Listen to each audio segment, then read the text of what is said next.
যেতিয়া এজন সাহসী ভাৰতীয় সেনা বিষয়াৰ মাকে পথৰ কাষত বহি শাক-পাচলি বিক্ৰী কৰি আছিল তেতিয়া এজন ইন্সপেক্টৰ আহি সেই মহিলাগৰাকীক জোৰেৰে এটা চৰ মাৰিলে। তেওঁৰ এই কাৰ্যৰ ফলত সকলো শাক-পাচলি মাটিত ছিটিকি পৰিল। মায়ে এতিয়াও নিজক সামৰি ল'ব পৰা নাছিল। কিন্তু তাৰে এজন পথচাৰীয়ে এই সমগ্ৰ দৃশ্যৰ এটা ভিডিঅ' বনাই ছ'চিয়েল মিডিয়াত আপলোড কৰি দিলে।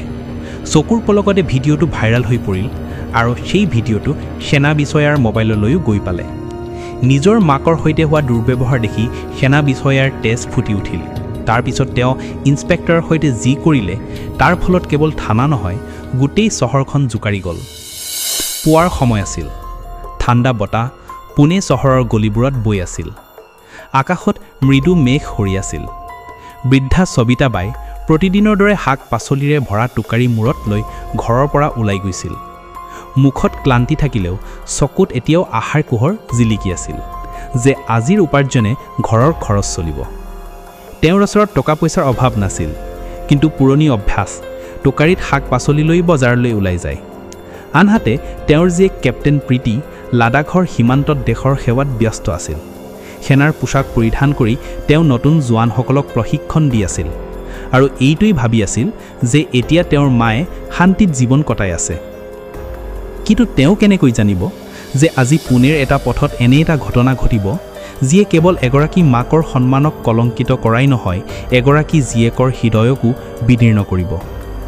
সবিতাবাই ওচৰৰ বজাৰত উপস্থিত হৈ পথৰ কাষত এটা পৰিষ্কাৰ ঠাই দেখি নিজৰ শাক-পাচলিৰ টুকাৰি নমাই বহি পৰিল। মুখত নিৰি হাঁহি আৰু হৃদয়ত প্ৰাৰ্থনা আছিল যে আজি সকলো শাক-পাচলি সোনকালে বিক্ৰী হৈ যাওক। তেনেতে এটা তীব্ৰ শব্দ শুনা গ'ল। ঐ, কি তামাচা? পথত শাক-পাচলি লগাইছা? মগজু পাগল হৈছে নেকি? এই কণ্ঠ আছিল ইন্সপেক্টৰ বিজয় পালৰ। মুখ গুৰুত্বত ৰঙা, চকুত অহংকাৰ আৰু হাতত লাঠি। কিবা কোৱা শুনাৰ আগতেই তেওঁ জোৰেৰে সবিতাবাইৰ মুখত এটা চৰ মাৰিলে। চৰটো ইমান জোৰদাৰ আছিল যে সবিতাবাই ঢলি মাটিত বহি পৰিল। তেওঁৰ শাক-পাচলি টুকাৰি পথত পৰি গ'ল। বিলাহী, আলু, সেউজীয়া জলকীয়া সকলো পথত ছিটিকি পৰিল। শাক-পাচলিবোৰ নষ্ট হৈ পৰিল। সবিতাবাই স্তম্ভিত হৈ পৰিল। মুখ ফৰকা হৈ গৈছিল, চকুৰ পানী বৈ আছিল আৰু হৃদয়ৰ এনে এটা বেদনা আছিল যিটো শব্দৰে প্ৰকাশ কৰিব নোৱাৰি। ইন্সপেক্টৰ বিজয় পালে বাৰে বাৰে চিঞৰি আছিল, পথ তোমাৰ দেৱতাৰ নেকি? আইনৰ ভয় আছেনে নাই? গোটেই বজাৰে এই তামাচা চাই আছিল, কিন্তু কাৰো সাহস নাছিল যে তেওঁ ইন্সপেক্টৰৰ বিৰুদ্ধে কিবা ক'ব পাৰে। সবিতাবাইৰ অপমান হৈ আছিল আৰু সকলোৱে নিমাত দৰ্শক হৈ ৰৈ আছিল। কিন্তু সেই ভিৰৰ মাজতে এজন ব্যক্তিয়ে লুকাই এই সকলোবোৰ নিজৰ মোবাইলত ৰেকৰ্ড কৰি আছিল। সবিতাবাই কপি কপি মাটিত পৰা শাক-পাচলিবোৰ গোটাবলৈ ধৰিলে। তেওঁৰ হৃদয়ত এটাই ভয় আছিল যে এই কথা মোৰ জীয়াৰী কেপ্টেইন প্ৰীতিৰ কাণত নপৰক, নতবা ধুমুহা আহিব। তেওঁ ভগ্ন হৃদয়েৰে ঘৰলৈ উভতি আহিল। আনহাতে সেই ব্যক্তিজনে যি ভিডিঅ' ৰেকৰ্ড কৰিছিল সেইটো ছ'চিয়েল মিডিয়াত আপলোড কৰি দিলে। ভিডিঅ'টোৰ কেপশ্যনত লিখা আছিল, এগৰাকী সৎ শাক-পাচলি বিক্ৰেতা মাকক ইন্সপেক্টৰে কোনো কাৰণ নোহোৱাকৈ পিটিলে। এয়া নেকি আমাৰ দেশৰ ব্যৱস্থা? ভিডিঅ'টো খেলতে ভাইৰেল হৈ পৰিল। লাখ লাখ ভিউ, হাজাৰ হাজাৰ শ্বেয়াৰ আৰু কোটি কোটি হৃদয়ত খং জ্বলি উঠিল। গোটেই চহৰটো এইটো ভিডিঅ' চাই আছিল আৰু তেতিয়াই সেইটো কেপ্টেইন প্ৰীতিৰ মোবাইললৈ গৈ পালে। প্ৰীতিয়ে ভিডিঅ'টো দেখাৰ লগে লগে তেওঁৰ মুখ কঠিন হৈ পৰিল, চকুৰ পানী বৈ পৰিল। কিন্তু এই পানী দুখৰ নাছিল, খঙৰ আছিল। তেওঁৰ তেজ উত্তল হৈ উঠিল। যি মায়ে মোক প্ৰতিপালন কৰি ডাঙৰ কৰিলে, তেওঁৰ সৈতে এনে ব্যৱহাৰ। এতিয়া মই সেই ইন্সপেক্টৰক দেখুৱাম প্ৰকৃত শক্তি কি, তেওঁ মনত ক'লে। প্ৰীতিয়ে তৎক্ষণাত নিজৰ জ্যেষ্ঠ বিষয়াৰ পৰা ছুটি লৈ ঘৰৰ বাবে ৰাওনা হৈ গ'ল। তেওঁ সেনাৰ পোছাক খুলি এটা ৰঙা ৰঙৰ সাধাৰণ কুৰ্তা পিন্ধি বাছত উঠিল। বাছত প্ৰীতিৰ সন্মুখৰ আসনত এগৰাকী মহিলা বহি আছিল, যিয়ে নিজৰ মোবাইলত সেই ভিডিঅ'টোৱে চাই আছিল। ভিডিঅ'টো শেষ হোৱাৰ পিছত তেওঁ ক'লে, বেটি, এই ভিডিঅ'ত যি মহিলাগৰাকী আছে সেয়া তোমাৰ মা নহয় জানো? প্ৰীতিয়ে মূৰ দুৱাই দিলে। চকুৰ পানী আছিল, কিন্তু মুখখন খঙেৰে জ্বলি আছিল। হয়, তেওঁ মোৰ মা, আৰু এতিয়া সেই ইন্সপেক্টৰৰ কোনো ক্ষমা নাই। সন্ধিয়া হৈছিল। মৃদু ঠাণ্ডা বতাহ বৈ আছিল। দুৱাৰ টুকুৰিয়াওঁতে ভিতৰৰ পৰা এটা ক্লান্ত কণ্ঠ শুনা গ'ল, কোন? মই মা, প্ৰীতি। দুৱাৰ খোলা, মই আহিছোঁ। সবিতাবাই জীয়েকৰ কণ্ঠ শুনি ভয় খাই গ'ল, কিন্তু সোনকালে দুৱাৰৰ ফালে গৈ দুৱাৰখন খুলি দিলে। জীয়েকক দেখাৰ লগে লগে তেওঁ নিজৰ ওপৰত নিয়ন্ত্ৰণ ৰাখিব নোৱাৰিলে। একো নকৈ প্ৰীতিক চাবুতি ধৰিলে দুইৰে চকুপানী বৈ পৰিল যেন সকলো দুখৰ একমাত্ৰ ঔষধ এই মা জীয়েকৰ আলিংগন ঘৰৰ ভিতৰত সোমাই মাকে প্ৰীতিক হাত ধৰি বহুৱাই সকলো কথা ক'লে মা মই সকলো জানিছোঁ সেই ভিডিঅ'টো যিটো গোটেই চহৰে চাইছে ময়ো চাইছোঁ এতিয়া কিয় নিমাত হৈ আছা ইমান ডাঙৰ কথা মোক এবাৰ ফোন কিয় নকৰিলা সবিতা বাইয়ে কম্পি কপি ক'লে বেটি মই নিবিচাৰিছিলোঁ তই এই সকলো গম পোৱাটো তই দূৰত আছিলি সীমান্তত তোৰ চিন্তাই মোক সদায় খাই আছিল এইবোৰটো চলিয়ে থাকে বেটি সেই পুলিচৰ মানুহজনে খঙত কৈছিল হ'ব কোনো কথা নাই কিন্তু এতিয়া প্ৰীতি নিমাত নাছিল তেওঁৰ চকুত পানীৰ হলনি এতিয়া খঙৰ জুই জ্বলি আছিল নহয় মা এয়া কোনো চাৰু কথা নহয় আপোনাৰ সৈতে যি হ'ল সেয়া কেৱল অহস্পিতা নহয় মানৱতাৰ অপমান আছিল মই সকলো দেখিছোঁ এতিয়া সেই ইন্সপেক্টৰে ৰক্ষা নাপাব তেনেতে ৩-৪ গৰাকী ওচৰ চুবুৰীয়া মহিলা তেওঁলোকৰ ঘৰলৈ আহিল এগৰাকীয়ে লাহেকৈ দুৱাৰ টুকুৰিয়াই ক'লে বেটি তোৰ মাৰ সৈতে যি হৈছে সেই ভিডিঅ'টো আমি চাইছোঁ সেই ইন্সপেক্টৰজনে বৰ বেয়া কাম কৰিছে তয়ো চাইছানে প্ৰীতিয়ে লাহেকৈ কিন্তু দৃঢ় সুৰত উত্তৰ দিলে হয় মই চাইছোঁ আৰু মই চুপ নাথাকিম মহিলাবোৰ ঘৰৰ ভিতৰত বহিল কাৰো মুখত খং কাৰো মুখত কৃত্ৰিম সহানুভূতি আৰু কিছুমান মহিলা তেনি ভিডিঅ'ৰ তামাচা চাই আনন্দিত যেন লাগিছিল যেন আনৰ দুখতো তেওঁলোকে মজা পাইছেই সবিতা বাইয়ে মহিলাবোৰক বুজাবলৈ চেষ্টা কৰিলে তোমালোকে মোৰ জীয়াৰীক একো নকবা মই কোনো হুলস্থুল নিবিচাৰোঁ সেই পুলিচৰ মানুহজনে খঙত কৈছিল তাত কি হ'ল এই দিয়া মহিলাবোৰেও প্ৰীতিক বুজাবলৈ চেষ্টা কৰিলে বেটি তোৰেই লোকচান হ'ব পুলিচৰ সৈতে যুঁজাটো সহজ নহয় কিন্তু প্ৰীতিৰ মুখত এতিয়া কোনো বুজাবুজিৰ সম্ভাৱনা নাছিল তেওঁ এতিয়া এগৰাকী চেৰণী হৈ পৰিছিল যাৰ মাকক পথৰ মাজত অপমানিত কৰা হৈছিল পিছদিনা ৰাতিপুৱা প্ৰীতি সাজু হৈ মাকৰ ওচৰলৈ আহি দুখী কণ্ঠত ক'লে মা মই এতিয়া নিমাত থাকিব নোৱাৰোঁ আজি মই থানালৈ যাম আৰু ইন্সপেক্টৰৰ বিৰুদ্ধে ৰিপৰ্ট দাখিল কৰিহে উভতি আহিম সবিতা মায়ে তেওঁৰ হাত ধৰি ক'লে বেটি ভাবি চিন্তি কামবোৰ কৰিবি প্ৰীতিয়ে এটা মৃদু হাঁহি দি দুৱাৰৰ পৰা ওলাই গ'ল পুনেৰ গলিবোৰত চাৰিওফালে কথা বতৰা আৰম্ভ হৈ গৈছিল মানুহে বাৰণ্ডাত পৰা চাই আছিল পুৰুষসকলে দোকানত বহি লাহে লাহে ব্যংগ কৰি আছিল ল'ৰা ছোৱালীয়ে গলিত মোবাইলত সেই ভাইৰেল ভিডিঅ'টো দেখুৱাই হাঁহিছিল কোনোবাই দুখ প্ৰকাশ কৰিছিল কোনোবাই কৈছিল এৰা আজিকালিৰ পুলিচে এনেকুৱাই কিছুমানে ভিডিঅ'টোত হাস্যৰসাত্মক কেপশ্যন লগাই পুনৰ ছ'চিয়েল মিডিয়াত শ্বেয়াৰ কৰিছিল প্ৰীতি এখন ৰিক্সাত উঠি পুনেৰ কাম কণ্ঠ থানাৰ ফালে ৰাওনা হৈছিল হঠাতে তেওঁ দৃষ্টিপথৰ সিপাৰে পৰিল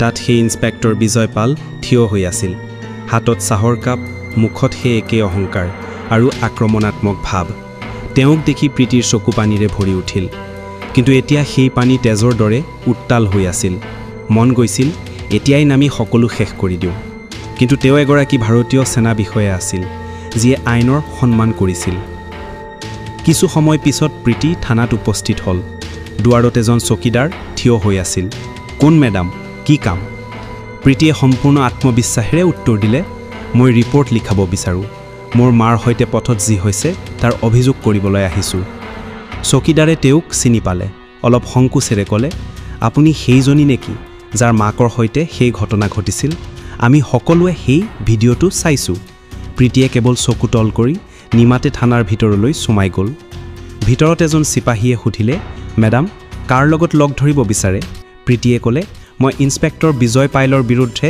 অভিযোগ দাখিল কৰিব বিচাৰোঁ তেওঁ মোৰ মাৰ সৈতে পথত অসভ্যতা কৰিছে চৰ মাৰিছে শাক পাচলি বগৰাই দিছে এতিয়া মোৰ আৰু নিমাত থাকিব নোৱাৰোঁ চিপাহীজনে অলপ হকাচকা হৈ ক'লে তেওঁ এতিয়া থানাত নাই কেপ্টেইন প্ৰীতিয়ে তিক্ত হাঁহি এটা দি ক'লে হয় মই জানো মই তেওঁক আজিয়ে ডেক্কান ৰোড বজাৰত দেখিছোঁ ছুটি লৈ শান্তিত ঘূৰি ফুৰিছে যেন একোৱেই ঘটা নাই সেই মুহূৰ্তত থানাৰ আনটো দুৱাৰৰ পৰা এছআই আমিৰ পটেল ভিতৰলৈ সোমাই আহিল তেওঁৰ ভংগীত কঠোৰতা আৰু মুখত গাম্ভীৰ্য তেওঁক খবৰ দিয়া হৈছিল যে থানাত এগৰাকী ভাৰতীয় সেনা বিষয়া আহিছে মেডাম মই জানো আপুনি কিয় আহিছে কিন্তু তাৰ আগতে মই জানিব বিচাৰোঁ আপুনি কোন বিভাগৰ কোনো চৰকাৰী পৰিচয় পত্ৰ দেখুৱাওক কেপ্টেইন প্ৰীতিয়ে নিজৰ বেগৰ পৰা আইডি কাৰ্ড উলিয়াই টেবুলত ৰাখিল এছআই আমিৰ পটেলে কাৰ্ডখন চাই নম্ৰভাৱে ক'লে মেডাম আপুনি ক'লে আমি ইন্সপেক্টৰ বিজয় পাইলৰ বিৰুদ্ধে তৎক্ষণাত আইনী ব্যৱস্থা আৰম্ভ কৰিব পাৰোঁ। কওক, আপুনি কি কৰিব বিচাৰে? কেপ্টেইন প্ৰীতিৰ চকুত এতিয়া পানী নাছিল, তাত কেৱল এক দৃঢ় সংকল্প আছিল। মই আইনী ব্যৱস্থা বিচাৰোঁ, কিন্তু কেৱল কাগজত নহয়। যিদৰে মোৰ মাক সকলোৰে সন্মুখত অপমানিত কৰা হৈছিল, ঠিক তেনেদৰে মই সেই ইন্সপেক্টৰৰ পৰা সকলোৰে সন্মুখত ক্ষমা খোজোৱাম। তেওঁৰ বৰ্ডি খোলোৱাম, যাতে আৰু কোনেও শক্তিৰ অপব্যৱহাৰ নকৰে। এছআই আমিৰ পটেলে কোনো তৰ্ক নকৰি উত্তৰ দিলে, যেনেকৈ আপুনি কয় মেডাম। তেওঁ তৎক্ষণাত এটা ফাইল উলিয়াই সকলো কাগজ পত্ৰ তৈয়াৰ কৰিবলৈ দিলে। ৰিপৰ্ট দাখিল হৈ গ'ল, সম্পূৰ্ণ প্ৰক্ৰিয়া সম্পন্ন হ'ল। কেপ্টেইন প্ৰীতিয়ে নিজৰ কাৰ্ড বেগত ভৰাই থানাৰ পৰা ওলাই ডেকচন ৰোড বজাৰৰ ফালে গ'ল, য'ৰ পৰা এই জুই জ্বলিছিল। দিনৰ পোহৰ একেয়া ফিন হৈছিল, সূৰ্য ডুবিবলৈ সাজু আছিল আৰু বজাৰত এক অদ্ভুত ক্লান্তিৰ আমেজ। সেই একেখন বজাৰ, সেই একে পথ য'ত সবিতাবাইয়ে শাক পাচলি বিক্ৰী কৰিছিল, আজিও সকলো একেই আছিল। কিন্তু এতিয়া মানুহৰ চকুত এক লুকাই থকা লাজৰ ভাৱ। কেপ্টেইন প্ৰীতিয়ে প্ৰতিটো দোকান, প্ৰতিটো চুকত মানুহৰ সৈতে কথা পাতিবলৈ চেষ্টা কৰি আছিল। আপুনি সেই দৃশ্য নিজৰ চকুৰে দেখিছিলনে? আপুনি জানেনে সেই ভিডিঅ'টো কোনে বনাইছিল? কোনোবা সাক্ষী হ'ব পাৰিব নেকি? কিন্তু উত্তৰত চাৰিওফালে নিস্তব্ধতা। কিছুমানে চকু আঁতৰাই লৈছিল, কিছুমানে অজুহাত দিছিল, আমি তাত নাছিলোঁ। কেপ্টেইন প্ৰীতিৰ হৃদয়ত এটা মৃদু হতাশা জাগি উঠিল। যি সত্যৰ বাবে তেওঁ যুঁজি আছিল, সেই সত্যই এতিয়া মানুহৰ মুখত তলা পেলাইছিল। তেনেতে হঠাৎ এজন ক্ষীণকায়, প্ৰায় 18-19 বছৰীয়া ল'ৰা তেওঁৰ ওচৰলৈ আহিল। মুখত সংকোচ, কিন্তু চকুত সততাৰ জিলিকনি। বাইদেউ, মোৰ নাম ৰহন। সেই ভিডিঅ'টো ময়ে বনাইছিলোঁ। কেপ্টেইন প্ৰীতিয়ে চমকি উঠিল। তুমি? হয়, আমিয়ে বনাইছিলোঁ। মোৰ উদ্দেশ্য কাৰো অপমান কৰা নাছিল। কিন্তু যেতিয়া ইন্সপেক্টৰ বিজয় পালে আপোনাৰ মাক চৰ মাৰিলে আৰু শাক পাচলি ফেলি দিলে, মোৰ হৃদয়ত জুই জ্বলি উঠিল। মই সহিব নোৱাৰিলোঁ। তেতিয়াই ভিডিঅ'টো বনাই ছ'চিয়েল মিডিয়াত দিলোঁ। কেপ্টেইন প্ৰীতিৰ চকু কোমল হৈ পৰিল। তেওঁ এটা মুহূৰ্ত ভাবি সুধিলে, তোমাৰ হাতত মূল ভিডিঅ'টো আছে নেকি? এডিটিং নকৰা? ৰোহনে তৎক্ষণাত পকেটৰ পৰা মোবাইল উলিয়াই এটা ফল্ডাৰ খুলি ভিডিঅ'টো দেখুৱালে। এটা মুহূৰ্ততে ইন্সপেক্টৰ বিজয় পাইলৰ অহংকাৰী কণ্ঠ, সবিতাবাইৰ কঁপি থকা চকু, পথত ছিটিকি পৰা শাক পাচলি আৰু মানুহৰ নিমাত ভিৰ। প্ৰীতিয়ে সুধিলে, তুমি এই ভিডিঅ'টো মোক পঠিয়াব পাৰিবানে? হয়, এতিয়াই পঠিয়াম। কিন্তু বাইদেউ, যদি কোনো বিপদ হয় মোৰ নাম নক'ব। কেপ্টেইন প্ৰীতিয়ে তেওঁৰ কান্ধত হাত ৰাখি ক'লে, তুমি সত্যৰ সংগী হৈছা। এয়া কেতিয়াও দুৰ্বলতা নহয়। মই প্ৰতিশ্ৰুতি দিওঁ, তোমাৰ পৰিচয় প্ৰকাশ নহ'ব, তুমি নিৰাপদ থাকিবা। ভিডিঅ'টো পোৱাৰ পিছত কেপ্টেইন প্ৰীতিয়ে নিজৰ লেপটপ উলিয়ালে। তেওঁ এটা নতুন ফল্ডাৰ সৃষ্টি কৰিলে, ন্যায়ৰ বাবে প্ৰমাণ। প্ৰথম ফাইলত সেই মূল ভিডিঅ'টো সুৰক্ষিত কৰিলে। দ্বিতীয় ফাইলত থানাৰ পৰা পোৱা ইন্সপেক্টৰ বিজয় পাইলৰ বিৰুদ্ধে ৰিপৰ্টৰ কপি। আৰু তৃতীয় ফাইলত সেই প্ৰশ্নবোৰ, যিবোৰ চহৰৰ পৰা সুধিব লাগিব। পুনেৰ পৰিৱেশ এতিয়া আৰু গুৰুত্বৰ হৈ পৰিছিল। সবিতাবাইৰ চকুৰ বেদনা এতিয়া লাখ লাখ মানুহৰ কণ্ঠ হৈ পৰিছিল। ভিডিঅ'টো ভাইৰেল হোৱাৰ পিছত হুলস্থল কেৱল ছ'চিয়েল মিডিয়াতে নহয়, গোটেই মহাৰাষ্ট্ৰ পুলিচ বিভাগতো সৃষ্টি হ'ল। কেপ্টেইন প্ৰীতিয়ে সেই ভিডিঅ', ৰিপৰ্টৰ কপি আৰু সকলো প্ৰমাণ এটা ইমেইলৰ জৰিয়তে পুনেৰ police commissioner, DCP Sawant power আৰু মহাৰাষ্ট্ৰ মহিলা আয়োগৰ সভানেত্ৰীৰ ওচৰত পঠিয়াই দিলে। ভিডিঅ'ত যি দেখা গৈছিল সেই কেৱল দুৰ্ব্যৱহাৰ নাছিল, সৰলভাৱে কৰ্তৃত্বৰ অপব্যৱহাৰ আৰু এগৰাকী মহিলাৰ ওপৰত আক্ৰমণ আছিল। 3 দিন পিছত পুনেৰ সৰ্ববৃহৎ পুলিচ হেডকোৱাৰ্টাৰত এটা জৰুৰী বৈঠক আহ্বান কৰা হ'ল। Police commissioner, DCP Sawant power আৰু মহাৰাষ্ট্ৰ মহিলা আয়োগৰ সভানেত্ৰী এই বৈঠকত উপস্থিত আছিল। যেতিয়া বিজয় পালক সুধিলে তেওঁ কিয় সবিতাবাইক চৰ মাৰিলে আৰু শাক পাচলি ছিটিকালে, তেওঁ অজুহাত দিলে যে তেওঁ পথ জাম কৰি আছিল। বিচাৰকে গুৰুতৰ সুৰত ক'লে, পথ জাম কৰাটো ইমান ডাঙৰ অপৰাধ নেকি যে আপুনি এগৰাকী বৃদ্ধা মহিলাক চৰ মাৰিব আৰু তেওঁৰ জীৱিকা পথত ছিটিকাব? উত্তৰত বিজয় পাল নিমাত হৈ ৰ'ল। 15 দিনৰ তদন্তৰ পিছত সিদ্ধান্ত হ'ল। ইন্সপেক্টৰ বিজয় পালক পদৰ পৰা বৰ্খাস্ত কৰা হ'ল। তেওঁৰ বিৰুদ্ধে IPCৰ ধাৰা 343, মাৰপিট 504, অপমান 506, ভয় প্ৰদৰ্শন আৰু 34, মহিলাৰ সন্মানত আঘাতৰ অধীনত FIR দাখিল কৰা হ'ল। কেছটো ছেছন কোৰ্টত চলিব। প্ৰেছ কনফাৰেন্সৰ দিনা police commissioner DCP Shravan power আৰু কেপ্টেইন প্ৰীতি একেলগে মিডিয়াৰ সন্মুখত উপস্থিত হ'ল। কমিশ্যনাৰে ক'লে, পুলিচ বিভাগত কোনেওৱে আইনৰ ঊৰ্ধত নহয়। কেপ্টেইন প্ৰীতিৰ দৰে জীয়েক আমাৰ দেশৰ শক্তি। আমি প্ৰতিটো ন্যায়ৰ সৈতে থিয় দিওঁ, যিয়ে মহিলাৰ সন্মান আৰু মৰ্যাদাৰ সুৰক্ষা কৰে।